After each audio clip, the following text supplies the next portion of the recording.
तुरंत कामेश्वरी यक्षिणी से पूछ पड़ता है, ये सप्तहोत्र यज्ञ क्या होता है कामेश्वरी जी? कामेश्वरी यक्षिणी युग के सवाल का कुछ जवाब देती उससे पहले ही अभिमन्यु हड़बड़ाहट के साथ बोल पड़ता है।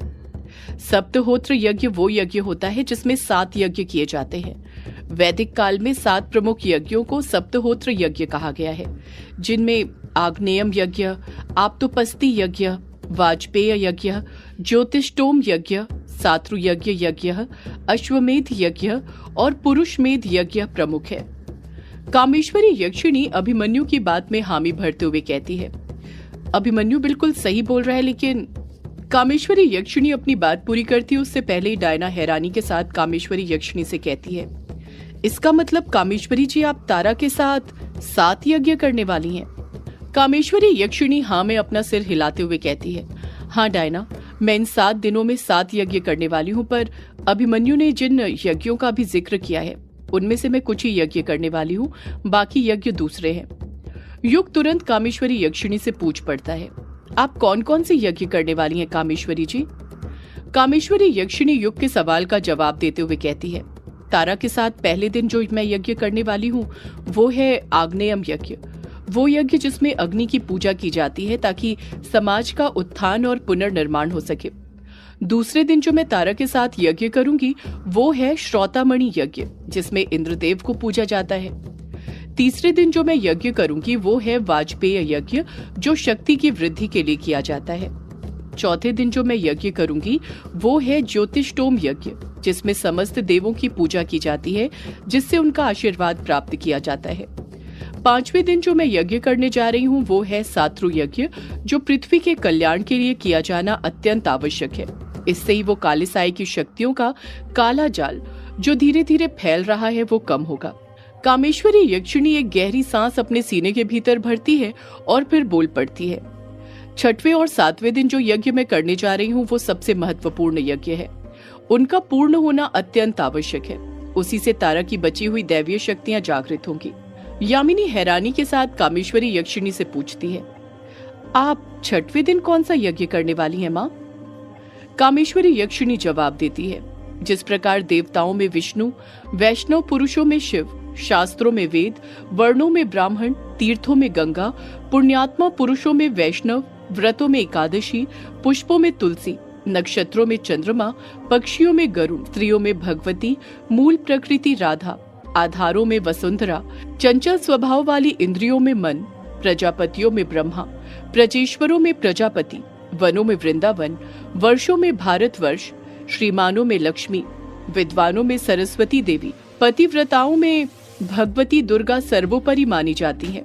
उसी प्रकार संपूर्ण यज्ञों में विष्णु यज्ञ श्रेष्ठ माना जाता है और छठवें दिन मैं तारा के साथ विष्णु यज्ञ करने वाली हूँ।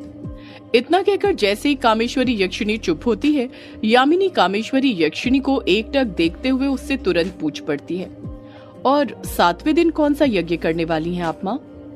कामेश्वरी यक्षिणी जवाब देती है, 7वें दिन जो मैं तारा के साथ यज्ञ करने जा रही हूँ वही यज्ञ है जिससे तारा की दैवीय शक्ति जागृत होने के आसार सबसे ज्यादा है, क्योंकि तारा खुद उन्हीं का अंश है और वो यज्ञ है शिव शक्ति महारुद्र यज्ञ। अगर ये यज्ञ पूर्ण हो गया तो तारा की शक्ति जरूर जागृत होगी, क्योंकि ये वो यज्ञ है जिसमें महादेव और उनकी शक्ति माँ पार्वती की पूजा अर्चना की जाती है।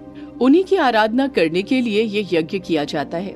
कामेश्वरी यक्षिणी ने अपनी बात पूरी की ही थी कि तभी कार्तिक पुजारी कुछ रोष के साथ ना में अपना सिर हिलाते हुए कहते हैं, क्षमा कीजिए कामेश्वरी, पर मैं आपको तारा के साथ इतने सारे यज्ञ करने की इजाजत नहीं दे सकता। जैसे ही कार्तिक पुजारी ये बात बोलते हैं, सभी लोग उनकी तरफ देखने लग जाते हैं।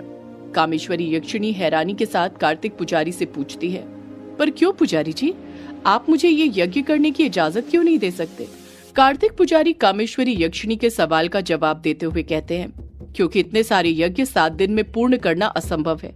आपको यज्ञों के बारे में इतना ज्ञान है तो आपको ये तो ज्ञात ही होगा कि सिर्फ विष्णु यज्ञ करने के लिए 9 से 11 दिन लगते हैं और शिव महारुद्र यज्ञ पूर्ण करने के लिए 9 से 15 दिन लगते हैं। कामेश्वरी यक्षिणी हाँ में अपना सिर हिलाते हुए कहती है, हाँ पुजारी जी, मुझे इन सब बातों के बारे में भी ज्ञात है। कार्तिक पुजारी पलट कर कहते हैं, अगर आपको इन सब बातों के बारे में ज्ञात है तो फिर आप कैसे इन 7 दिनों में इतने सारे यज्ञ तारा के साथ करने का सोच सकती हैं? कामेश्वरी यक्षिणी कार्तिक पुजारी को एकटक देखते हुए कहती है, क्योंकि इतने सारे यज्ञ इतने कम दिनों में किसी आम इंसान के लिए करना नामुमकिन होगा, पर तारा के लिए नहीं। आप भूलिए मत, तारा कोई मामूली लड़की नहीं है, वो स्वयं महादेव की शक्ति का अंश है। वो प्रत्येक यज्ञ को एक दिन में पूरा कर सकती है। कार्तिक पुजारी फिर पलट कर कहते हैं, भूल तो आप रही हैं कामेश्वरी, तारा की इस वक्त दैवीय शक्ति जागृत नहीं है, जिस कारण वो इस वक्त एक आम बच्ची ही है, ना कि अलौकिक। कामेश्वरी यक्षिणी भी अपनी बात पर अडिग रहते हुए कहती है, माना तारा की शक्तियां अभी जागृत नहीं है, पर वो शक्तियां तो तारा के अंदर ही मौजूद है ना पुजारी जी। और आप ये कैसे भूल सकते हैं कि मैं भी तारा के साथ इस यज्ञ में भाग लूंगी। कामेश्वरी यक्षिणी आक्रोश भरे लहजे में कहती है, और मैं कोई आम स्त्री नहीं हूँ, मैं यक्षिण लोक की महारानी कामेश्वरी यक्षिणी हूँ, जिसके पास उसकी अब पूर्ण शक्तियां आ चुकी हैं। जब कार्तिक पुजारी कामेश्वरी यक्षिणी के मुंह से ये बात सुनते हैं तो थोड़े से डर जाते हैं। उन्हें कामेश्वरी यक्षिणी की आंखों में एक जोश जज्बा साफ नजर आ रहा था। कार्तिक पुजारी फिर कामेश्वरी यक्षिणी को समझाने की कोशिश करते हुए कहते हैं, मैं आपको यज्ञ करने से मना नहीं कर रहा हूँ कामेश्वरी, बस मैं ये कह रहा हूँ कि आप इतने सारे यज्ञ मत कीजिए, बस कोई एक यज्ञ कर लीजिए।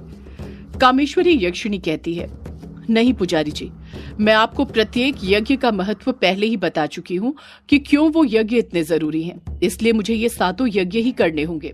कार्तिक पुजारी फिर बोल पड़ते हैं, पर कामेश्वरी जी आप जानती हैं ना, अगर एक भी यज्ञ में आप असफल हुई तो आप आगे के यज्ञ नहीं कर पाएंगी, और आप भी जानती हैं यज्ञ करना कोई आसान काम नहीं है। कामेश्वरी यक्षिणी पलट कर कहती है, आसान तो कुछ भी नहीं है पुजारी जी, तारा की दैवीय शक्ति जागृत करने के लिए हमें ये कदम उठाना ही होगा।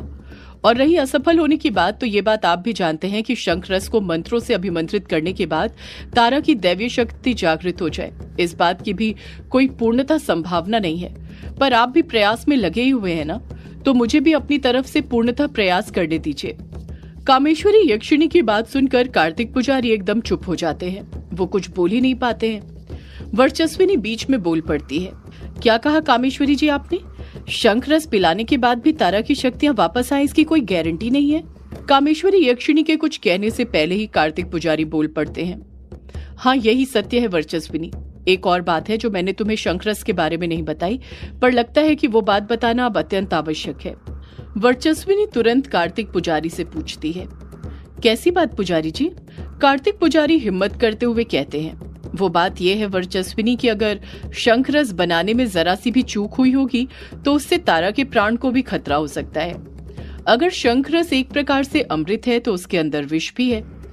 कार्तिक पुजारी की ये बात सुनकर वर्चस्विनी के पैरों तले जमीन खिसक जाती है। उसके दिल को इतनी गहरी चोट लगती है कि वो कुछ बोल ही नहीं पाती है। वर्चस्विनी का ये दर्द कामेश्वरी यक्षिणी ने एक माँ होने के नाते कहीं न कहीं महसूस कर लिया था, और वो तुरंत दिलासा देते हुए कहती है, वर्चस्विनी देखा जाए तो खतरा सभी चीज में है, पर इसका मतलब ये नहीं कि हम खतरा मोल ही ना ले। इंसान को बस कर्म करना चाहिए और उसके फल की चिंता ईश्वर पर छोड़ देनी चाहिए। और अब हमें भी सब कुछ महादेव पर छोड़ देना चाहिए, वो तारा के साथ कभी कुछ बुरा नहीं होने देंगे। यामिनी भी कामेश्वरी यक्षिणी का साथ देते हुए कहती है, माँ ठीक कह रही है, अब जब हम यहाँ तक पहुंच गए हैं तो पीछे नहीं हट सकते हैं, हमें यज्ञ शुरू करना ही होगा। इसके अलावा हमारे पास कोई चारा नहीं है। एक यही उपाय है जिससे तारा की शक्तियां जागृत की जा सकती हैं और उस काले साए का अंत किया जा सकता है। युग और अभिमन्यु भी एक साथ बोल पड़ते हैं, हमें यज्ञ शुरू कर देना चाहिए। सिर्फ युग ही नहीं, वर्चस्विनी को छोड़कर बाकी सब भी यही बात बोलने लग जाते हैं। कार्तिक पुजारी कहते हैं, अगर आप सब यही चाहते हैं तो ठीक है, मैं कौन होता हूँ रोकने वाला। होनी को आज तक कोई नहीं रोक पाया है, लगता है ईश्वर की भी यही मर्जी है। कामेश्वरी यक्षिणी वर्चस्विनी से कहती है, यज्ञ शुरू करने से पहले एक और बात मैं तुमको बताना चाहती हूँ वर्चस्विनी। वर्चस्विनी कामेश्वरी यक्षिणी की तरफ देखने लग जाती है, पर उससे कहती कुछ नहीं है। कामेश्वरी यक्षिणी अपनी बात आगे जारी रखते हुए वर्चस्विनी से कहती है, वो यज्ञ जो मैं तारा के साथ करने जा रही हूँ, उस यज्ञ में तारा को 7 दिन व्रत रखना होगा, वो भी निर्जला व्रत। वर्चस्विनी ना में अपना सिर हिलाते हुए कहती है, ये आप क्या बोल रही हैं कामेश्वरी जी? मेरी बच्ची 7 दिनों तक निर्जला व्रत कैसे रख सकती है? वो एक छोटी सी बच्ची है। कामेश्वरी यक्षिणी नम लहजे के साथ कहती है, मैं सब समझ रही हूँ वर्चस्विनी, पर यही यज्ञ के नियम है और यदि यज्ञ नियमों के साथ संपन्न नहीं हुआ तो यज्ञ पूर्ण नहीं हो सकता। वर्चस्विनी खामोशी रहती है, उसके कुछ समझ नहीं आता वो क्या बोले। कामेश्वरी यक्षिणी खुद ही बोल पड़ती है, सिर्फ तारा ही नहीं, तारा के साथ मैं भी निर्जला व्रत रखूंगी। वर्चस्विनी कुछ गुस्से के साथ कहती है, आपको व्रत रखना है रखिए, पर मैं अपनी बच्ची को व्रत नहीं रखने दूंगी। एक तो वैसे ही वो कमजोर है, ऊपर से आप उसे व्रत रखने का बोल रही हैं। कामेश्वरी यक्षिणी वर्चस्विनी को समझाने की कोशिश करती रहती है कि व्रत रखना क्यों जरूरी था, पर वर्चस्विनी कामेश्वरी यक्षिणी की बात मान ही नहीं रही थी। एक माँ होने के नाते उसका मन उसे इस बात की इजाजत ही नहीं दे रहा था कि उसकी बेटी 7 दिन तक निर्जला व्रत रखे। बाकी सब भी खामोशी के साथ ही खड़े हुए थे, क्योंकि वो जानते थे कि तारा का व्रत रखने न रखने का फैसला सिर्फ वर्चस्विनी ही तय कर सकती है। वो बीच में कुछ नहीं बोल सकते थे। कामेश्वरी यक्षिणी और वर्चस्विनी आपस में इस बात के लिए बहस ही कर रहे थे कि तभी तारा, जिसने इतनी देर से वर्चस्विनी का हाथ पकड़कर रखा हुआ था, वो वर्चस्विनी का हाथ छोड़ देती है और अपने कदम आगे बढ़ाने लग जाती है। वर्चस्विनी तारा को पुकारते हुए कहती है, क्या हुआ तारा बेटी, तुम कहाँ जा रही हो? तारा कुछ नहीं कहती है, ना ही रुकती है। वो अपने कदम आगे बढ़ाते रहती है और सीधे गर्भगृह में मौजूद शिवलिंग के पास जाती है और अपने दोनों हाथ जोड़ते हुए, नतमस्तक होते हुए महादेव का आशीर्वाद लेकर उस पहले हवन कुंड के पास जाकर बैठ जाती है, जो शिवलिंग के सबसे पास था, जिस पर कामेश्वरी यक्षिणी अपना पहला यज्ञ करने वाली थी। आंखें न होने के बावजूद भी तारा को सब महसूस हो गया था कि कौन सी चीज कहां पर है। वो मंदिर में रखी चीजों से भली भांति परिचित थी। तारा का ये मूवमेंट देखकर वहां पर मौजूद सभी लोग समझ गए थे कि तारा खुद ये यज्ञ करना चाहती थी। वो भी अब पीछे कदम नहीं हटाना चाहती थी। कामेश्वरी यक्षिणी तारा को देखते हुए नम आंखों के साथ कहती है, तुम बहुत बहादुर हो तारा बेटी। आज तुमने ये साबित कर दिया कि तुम्हारा जन्म दुनिया के कल्याण के लिए ही हुआ है। तुम्हारा ये कर्म इतिहास में सदैव याद रखा जाएगा। यामिनी तारा को देखते हुए नम आंखों के साथ कहती है, सिर्फ तारा और माँ ही 7 दिन तक निर्जला व्रत नहीं रखेंगी, बल्कि मैं भी रखूंगी। युग भी पीछे पीछे बोल पड़ता है, मैं भी। अभिमन्यु और डायना भी एक साथ बोल पड़ते हैं, हम भी। इसी के साथ बाकी सब भी तारा के साथ निर्जला व्रत रखने के लिए तैयार हो जाते हैं, यहाँ तक कि कार्तिक पुजारी भी। कामेश्वरी यक्षिणी अपने कदम आगे बढ़ाती है और तारा के सामने हवन कुंड के पास बैठ जाती है। वर्चस्विनी कुछ बोल ही नहीं पाती है, वहीं पर मूर्ति बनकर खड़ी रहती है। वो जान गई थी कि वो अब चाहकर भी तारा को नहीं रोक सकती थी। वर्चस्विनी ने अपनी नियति को कबूल कर लिया था। कार्तिक पुजारी भी शंख रस लेकर शिवलिंग के पास ही बैठ जाते हैं। बाकी सब भी मंदिर के गर्भगृह में ही जगह देखकर फर्श पर पालथी मारकर बैठ जाते हैं। कामेश्वरी यक्षिणी अपनी दिव्य शक्ति से हवन कुंड को प्रज्वलित कर देती है। कामेश्वरी यक्षिणी मंत्र पढ़ते हुए कहती है, ओम अग्निम इल्मे पुरोहितम यज्ञस्य देवम रत्विजम होतारम रत्न धातमम। इसी के साथ कामेश्वरी यक्षिणी तारा के साथ पहला आग्नेयम यज्ञ प्रारंभ कर देती है। जैसे जैसे कामेश्वरी यक्षिणी मंत्र पढ़ते जा रही थी, तारा हवन कुंड के अंदर आहुति डालते जा रही थी। कार्तिक पुजारी ने भी मंत्रों का जाप शुरू करके शंखरस को मंत्रों से अभिमंत्रित करना शुरू कर दिया था। शिवलिंग के पास ही उन्होंने शंखरस रख दिया था और उसे देखते हुए वो एक के बाद एक मंत्र पढ़ते जा रहे थे। बाकी सब हाथ जोड़कर वहां पर बैठे हुए थे। कुछ घंटे बाद मंदिर का गर्भगृह मंत्रों की आवाज से गूंज उठा था। कामेश्वरी यक्षिणी और कार्तिक पुजारी लगातार एक के बाद एक मंत्र पढ़े जा रहे थे। हर कोई भक्ति में डूब गया था। सभी लोगों ने अपने हाथ जोड़कर रखे हुए थे, जैसे हर कोई तारा का साथ दे रहा हो। तारा भी बड़ी लगन के साथ एक के बाद एक आहुति कामेश्वरी यक्षिणी के कहने पर यज्ञ में डाले जा रही थी। युग भी वही